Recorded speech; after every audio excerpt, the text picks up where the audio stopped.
नमस्कार, जय महाराष्ट्र मित्रमैत्रिणींनो. सोशल मीडियावरची ही एक पोस्ट मी वाचली. ही सिद्धार्थ शिंगारे, छत्रपती संभाजीनगर इथले आहेत. यांची ही पोस्ट, यांच्या नावाने ही पोस्ट फिरते आहे. तर त्यांच्याशी माझा वैयक्तिक काही संपर्क नाहीये, अजून तरी नाहीये, पण त्यांची ही पोस्ट मला खूप आवडली. त्यांची परवानगी न घेता मी तुमच्यासाठी या पोस्टवर चर्चा करणार आहे. तर ही खूप महत्वाची पोस्ट आहे आणि ही बौद्ध समाजाबद्दल ही पोस्ट लिहिलेली आहे. आणि त्याचं जे बौद्ध समाजामध्ये जी प्रगती झालेली आहे, थोड्याच दशकांमध्ये प्रचंड प्रगती या समाजाने केलेली आहे आणि ही खऱ्या अर्थाने केलेली आहे. जमिनीवरची प्रगती आहे. मी परदेशात राहतो आणि मी भारतात देखील राहिलेलो आहे. शहरांमध्ये, उच्च संस्थांमध्ये, मोठ्या मोठ्या हॉस्पिटल्समध्ये काम केलेलं आहे आणि ग्राउंडवर देखील काम केलेलं आहे. वेगवेगळ्या शिक्षण संस्था बघितल्या आहेत, सरकारी अधिकारी, ऑफिसर्स हे सगळे बघितले आहेत. आणि हे जे म्हणणं आहे यांचं की बौद्धांची प्रगती झाली आहे, दिस इज 100% ट्रू. तर त्याच्याबद्दल त्यांनी कारण मीमांसा केली आहे की लोकांना असा गैरसमज आहे की यांना आरक्षण मिळालं म्हणून यांची प्रगती झाली, बस आरक्षणामुळे प्रगती झाली असं अनेकांना वाटतं. परंतु आरक्षण हा एक छोटासा भाग आहे त्यांच्या प्रगतीचा, तो महत्वाचाच आहे, परंतु it is just one part. बाकीचे कुठले कुठले भाग आहेत, तर याच्यावर जी कारण मीमांसा आहे ही बौद्धांना केवळ लागू होत नाही, ही सगळ्यांचीच डोळे उघडणारी कारण मीमांसा आहे. म्हणजे ज्यांना स्वतःला वाटतं की आम्ही क्षत्रिय आहोत, आम्ही ब्राह्मण आहोत, आम्ही हे आहोत, आम्ही ते आहोत, आम्ही मराठा आहोत, आम्ही कुणबी आहोत, आम्ही माळी आहोत, राजपूत आहोत, सगळ्यांसाठी हे महत्वाचं आहे. आणि त्यातल्या त्यात ज्यांच्याकडे शैक्षणिक, सामाजिक, आर्थिक, राजकीय मागासलेपण आहे, असे समाज की जे आज आरक्षणासाठी भांडतायत किंवा वेगवेगळ्या हक्कांसाठी भांडतायत, या समाजाने बौद्ध समाजापासून काय शिकलं पाहिजे. अर्थात बौद्ध समाजातला प्रत्येक व्यक्ती हा अशा प्रकारे एनलाइट झालेला आहे आणि तो किंवा ती या मार्गावर चालतायत अशातला भाग नाही. तिथेही प्रचंड मागासलेपण आहे. काही ठराविक लोकांमध्ये अंधश्रद्धा आहेत अजूनही, मोठ्या कुळचट कल्पनांमध्ये ते आहेत आणि मागासलेले आहेत अजूनही. परंतु इन जनरल जर गेल्या 70-75 वर्षाचा इतिहास बघितला की ज्याच्यामध्ये बाबासाहेबांनी हा जो कानमंत्र बौद्ध समाजात दिला तो सगळ्यांना दिला, पण बौद्धांनी जो ज्या पोटतिडकीने पर्सनली घेऊन इम्प्लिमेंट केला, पर्सनल लेवलला, सामाजिक लेवलला, तेवढा तो इतर समाजांनी केलेला नाही. तर त्याचा कुठले कुठले ह्या गोष्टी आहेत, त्यांनी 10 फॅक्टर चर्चा केलेली आहेत या पोस्टमध्ये. पहिला जो आहे तो विज्ञानवादी दृष्टिकोन बौद्धांनी इन जनरल हा आत्मसात केलेला आहे. आणि हा जो आहे त्यांनी जुन्या अंधश्रद्धा, जुन्या चालीरीती, वाईट परंपरा, भाकड कथा, पुराण कथा, देव, देव्या, देव्हारे, अंगात येणे, हे सगळं बौद्धांनी इन जनरल सोडून दिलेलं आहे. आणि त्याच्याऐवजी बाबासाहेब आंबेडकर आणि तथागत गौतम बुद्धाचा विज्ञानवादी दृष्टिकोन त्यांनी स्वीकारला. आणि पुराव्याशिवाय गोष्ट स्वीकारायची नाही, तथ्याशिवाय आत्मसात करायचं नाही, अंगीकारायचं नाही, हे जे तत्व आहे बाबासाहेब आंबेडकरांचं, भगवान बुद्धाचं, हे बौद्ध समाजामध्ये मोठ्या प्रमाणावर आपल्याला अंगीकारलेलं दिसून येतं. दुसरा मुद्दा जो त्यांनी घेतलाय तो म्हणजे बौद्धांनी, म्हणजे ज्यांनी जुना ब्राह्मणी मार्ग सोडला आणि नवीन ते नवबौद्ध झाले, यांनी ब्राह्मणी धर्मग्रंथ सरसकट नाकारले. म्हणजे मनुस्मृती, वेद, रामायण, महाभारत, ब्राह्मण्य, स्मृती, पुराण, भगवद्गीता या सगळ्या धर्मग्रंथांची चिकित्सा करून बौद्धांनी हे धर्मग्रंथ बाजूला सारलेले आहेत. आणि याचं रिझल्ट असा झाला की ते एक वैचारिकतेकडे गेले, रॅशनॅलिझम, विवेकवादाची कास त्यांनी धरली आणि म्हणून त्यांची प्रगती झाली.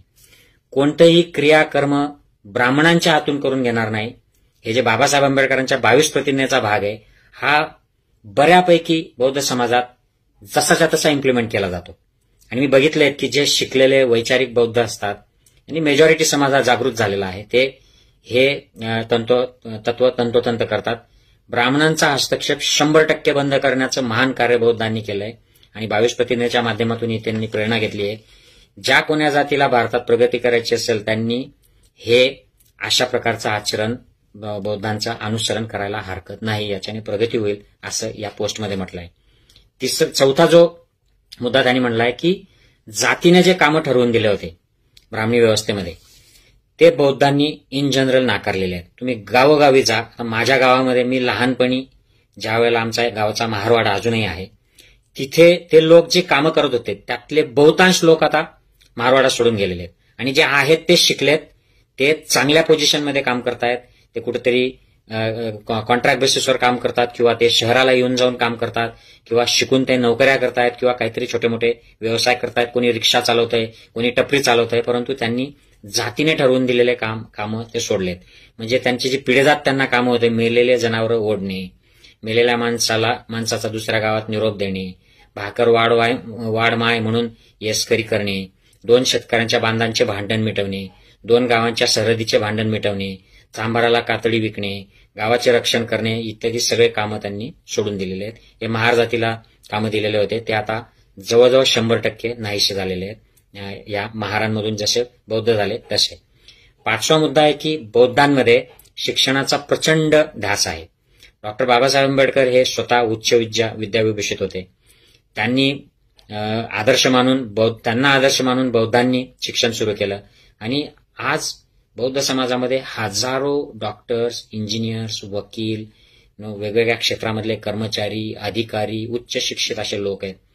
आणि त्या शिक्षणाच्या मूळ प्रेरणेमुळे आज महाराष्ट्रात सगळ्यात जास्त ग्रॅज्युएट हे बौद्ध समाजात आहेत असं या पोस्टमध्ये म्हटलंय.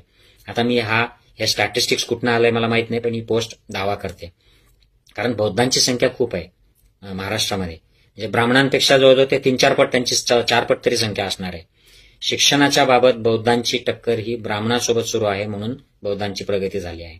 आता ही सकारात्मक कॉम्पिटिशन आहे. हिला कुठेही आपण निगेटिव्हली कोणी ब्राह्मणांनी घेऊ नये किंवा इतर जातीने घेऊ नये, की त्यांनी 70 वर्षामध्ये एक पर्सनल लेवलला चॅलेंज घेतलं की आम्ही एवढे हजारो वर्ष मागे राहिलो, आता आम्हाला वेळ नाही, आम्हाला वी मस्ट प्रोग्रेस. आणि आम्हाला एक मोटिवेशन मिळालेलं आहे. बाबासाहेब आंबेडकरांनी रस्ता दाखवलेला आहे, लाईट दाखवलेला आहे, आम्हाला आता चालणं भाग आहे. 6वा मुद्दा, त्यांनी संघर्ष करायची तयारी ठरवली आहे. बघा, शिका, संघटित व्हा आणि संघर्ष करा. बौद्धांवर अन्याय झाला, कुठे त्यांच्यावर अॅट्रॉसिटी झाली, तर मोठ्या संख्येने बौद्ध लोक एकत्र येतात आणि आवाज उठवतात. मग त्याच्यामध्ये वेगवेगळे राजकीय लोक असोत, संघटना सामाजिक क्षेत्रातले असोत, किंवा नोकऱ्या करणारे असोत, किंवा व्यवसाय करणारे असोत, किंवा काही न करणारे असोत, साधे गृहस्थ असोत, हे सगळे लोक आवाज उठवतात, रस्त्यावर येतात आणि मोर्चे आंदोलनं करतात. अगदी राजकीय लोकांना ते धारेवर धरतात.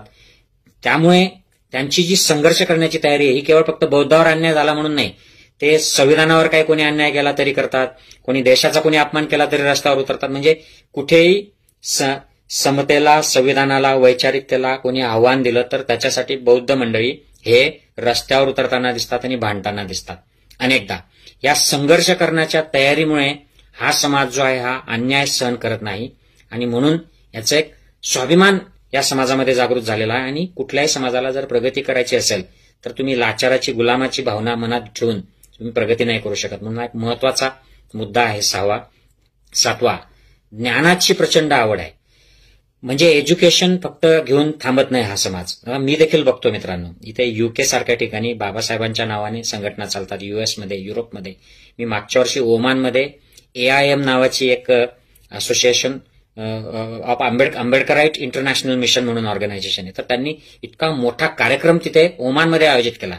आणि या कार्यक्रमाच्या अंतर्गत साऊथ इंडिया ते नॉर्थ इंडिया ते गुजरात, मध्य प्रदेश, महाराष्ट्र इथले सगळे जे आंबेडकराईट लोक होते हे सगळे एकत्र आले होते. हॉल तुडुंब भरला होता. आणि हे एक ओमान सारख्या देशामध्ये, तर बाकीच्या देशांमध्ये किती ऍक्टिव्हिटी आहेत विचार करा. आणि ह्या कार्यक्रमांना याचा उद्देश आहे की ह्या सभा, कॉन्फरन्सेस, चर्चासत्र, परिसंवाद, भाषणं, व्याख्यानं असे आयोजित करणे, त्यांचं अशा ठिकाणी वक्त्यांचं ऐकून घेणे की कोणीतरी UK वरून एक संग्राम पाटील येतोय, आम्हाला त्याचं ऐकून घ्यायचं कारण तो बाबासाहेबांवर बोलतो, म्हणून मला हिंदीतून त्यांनी बोलायला सांगितलं की इथे मजूर कामगार आहेत, त्यांना फारसे इंग्लिश समजणार नाही, मराठी पण समजणार नाही, म्हणून तू हिंदीतनं बोल. म्हणून अशा प्रकारचे कार्यक्रम आयोजित करून घेणे आणि त्यांना हजेरी लावणे. तुम्ही बघा, सगळ्यात जास्त साहित्य जर कुठल्या प्रोग्राम्समध्ये, सण उत्सवांमध्ये विकलं जात असेल तर ते दीक्षाभूमी, चैत्यभूमी, कोरेगाव भीमाचं आपला जे स्मारक आहे अशा ठिकाणी, विजयस्तंभाचं, अशा ठिकाणी लाखो करोडो रुपयाचे पुस्तकं विकले जातात. दीक्षाभूमीवर मी प्रत्येक वेळी गेलो की मोठा पुस्तकांचा गठ्ठा तिथून विकत घेतो. नागपूरला गेलो की तिथल्या पुस्तकाचे जे संग्रह असतात, शॉप्स आहेत, तिथून पुस्तकं विकत घेतो. कुठेही गेले, खेड्यापाड्यातले लोक असतात ज्याला थोडंफार वाचता येतो तो पुस्तकं विकत घेतो. अशी ज्ञानाची प्रचंड आवड, ही जशी बाबासाहेब आंबेडकरांना आवड होती की खायला नव्हतं, ब्रेड खायचे फक्त, आणि रात्रभर त्या लायब्ररीमध्ये लंडन स्कूल ऑफ इकॉनॉमिक्सच्या अभ्यास करत बसायची. तर ही बाबासाहेबांकडनं जी प्रेरणा मिळालेली आहे बौद्धांना, ही त्यांनी मेंटेन ठेवलेली आहे आज देखील आणि ती वाढतच चाललेली आहे. ज्ञानासाठी ही मंडळी काहीही करते, कुठल्याही प्रकारचे कार्यक्रम आयोजित करते, कुठेही हजेऱ्या लावतात, कोणालाही बोलवतात, मानपान देतात, त्यांना बोलून आणतात आणि त्यांच्याकडून कार्यक्रम करून घेतात. 8वा मुद्दा की अन्यायाच्या विरोधात उभा राहणारा हा समाज आहे. आणि याच्यासाठी बाबासाहेब आंबेडकरांची जी प्रेरणा आहे की 100 दिवस शेळी होऊन जगण्यापेक्षा 1 दिवस वाघ होऊन जगणारा समाज हवा, आणि अन्याय करणाऱ्यापेक्षा अन्याय सहन करणारा हा जास्त गुन्हेगार असतो, ही पक्की भावना बौद्धांना कळलेली आहे. आंबेडकर जे मी तर ह्या बौद्धांना कळले म्हणण्यापेक्षा ज्यांना बाबासाहेब कळला आहे, माझ्यासारख्यांना सुद्धा, आम्हाला सगळ्यांना हे कळलेलं आहे, आपल्याला सगळ्यांना, ज्यांना बाबासाहेब कळतात. त्यामुळे दलित, आदिवासी, भटके, विमुक्त, महिला यांच्यावर कुठेही अन्याय होत असेल, मी आधी देखील म्हटलो एका मुद्द्यामध्ये, तर हे लोक रस्त्यावर उतरतात. यांचं तिथे काही घेणं नसतं बौद्ध म्हणून, तरी सुद्धा हे लोक रस्त्यावर उतरतात. सगळ्यात आधी आवाज देणारा समाज हा असतो, बौद्ध समाज. पुढचा 9वा मुद्दा, का प्रगती झाली, त्याचा त्यांनी म्हणणं आहे की ब्राह्मणी मार्ग सोडला आणि बुद्धाच्या मार्गावर ते चालला गेले. विषमतेचा जो धर्म आहे, हिंदू धर्म, ज्याला नंतर नाव आलंय, हिंदू धर्म हे अलीकडचं हे मुस्लिम शासकांनी दिलेलं नाव आहे, हा ब्राह्मण धर्मच आहे. या ब्राह्मण धर्माचा त्यांनी त्याग केला आणि बाबासाहेबांच्या सूचनेनुसार त्यांनी बुद्धाच्या मार्गावर गेले. अन्याय, अत्याचार, विषमता, गुलामी, वर्णव्यवस्था, जातीव्यवस्था, स्त्रीदास्य या सगळ्या नकारात्मक सामाजिक धार्मिक प्रथांमधून बाहेर आल्यामुळे स्वर्ग, नर्क, देव, देवी, चमत्कार, पाखंड, पुनर्जन्म या सगळ्यातून बाहेर आले आणि समता, स्वातंत्र्य, बंधुत्व, प्रज्ञाशील, करुणा, पंचशील, अष्टांगिक मार्ग, 10 पारमिता असा भगवान बुद्धाचा दिलेला मार्ग जो बाबासाहेबांनी दिला, याच्यावर ते चालायला लागले. त्यामुळे ते विवेकवादी झाले आणि त्यांची प्रगती झाली. आणि 10वा मुद्दा, यांची प्रगती का झाली, तर आरक्षण. आता आरक्षण या पोस्टमध्ये ते म्हणतात 4 प्रकारचे आरक्षण आहेत. शिक्षणातलं, नोकरीतलं, पदोन्नतीतलं आणि राजकीय आरक्षण. यातलं राजकीय आरक्षण हे फक्त 10 वर्षासाठी बाबासाहेबांनी तरतूद केली होती, परंतु ते वेगवेगळ्या सरकारांनी, आता देखील मोदी सरकारने 10 वर्ष परत वाढवून दिलेलं आहे, तर त्यांनी ते केलेलं आहे. उलट राजकीय आरक्षणामुळे बौद्धांचं नुकसान होतंय, कारण राजकीय आरक्षणामुळे वेगवेगळ्या पक्षांमधून, SC ST मधून हे गुलाम लोक या भाजप, काँग्रेस वगैरे सारख्या पक्षांमधून उभ्या राहतात आणि ते पक्षाच्या दावणीला बांधले जातात, ते समाजाला विसरून जातात. त्यामुळे राजकीय आरक्षण हे बंद करा हे बाबासाहेबांनी हयात असतानाच सांगितलं होतं. त्यांच्या लक्षात आलं होतं की हे पक्षाच्या दावणीला बांधले जात आहेत, आपण जरी आरक्षणाची तरतूद केली आहे तरी हे लोक समाजाचे नाहीत तर पक्षाचे बांधील आहेत, म्हणून हे बंद करा हे बाबासाहेब हयातीत असताना बाबासाहेबांनी मागणी केली होती. विधानसभा, लोकसभा यातले जे लोक आहेत हे सगळे बीजेपीचे किंवा ज्या पक्षामधले ते आहेत, काँग्रेसचे, हे त्यांचे नोकर होतात, हे समाजासाठी भांडत नाहीत. आताच बघा तुम्ही किती संविधानाची पायमल्ली चाललेली आहे, संविधानाशी छेडछाड केली जाते आहे, उघडवर लोकतांत्रिक व्यवस्थांशी छेडछाड केली जाते, परंतु एकही SC ST आमदार किंवा खासदार याच्या विरोधामध्ये आवाज उठवत नाही. म्हणजे हे गुलाम झाले सत्तेचे. त्यामुळे शिक्षण, नोकऱ्यातला या आणि पदोन्नतीतल्या या आरक्षणाचा बौद्धांना फायदा झालाच आहे, नक्कीच झाला आहे, आणि त्यांनी त्याचा पुरेपूर उपयोग केला. परंतु केवळ आरक्षणामुळे हा समाज प्रगत झाला, पुढे गेला असं म्हणता नाही येणार.